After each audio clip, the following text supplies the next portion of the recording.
In this video, I will guide you on how to fix YouTube videos automatically pausing error. First, you want to launch open the YouTube app on your device. Now tap on the profile icon at the bottom right corner of your screen. Once you get here, you want to tap on the gear icon. Now tap on the option of time management. Here, if you find the option of remind me to take a break, you simply want to toggle this option off.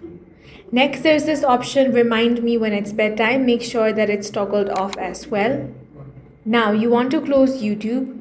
Open App Switcher and swipe YouTube off of your screen. Next, you want to long press on the YouTube app icon and tap on this app info icon. Now find the option of permissions, select that. Make sure that you allow all the permissions over here.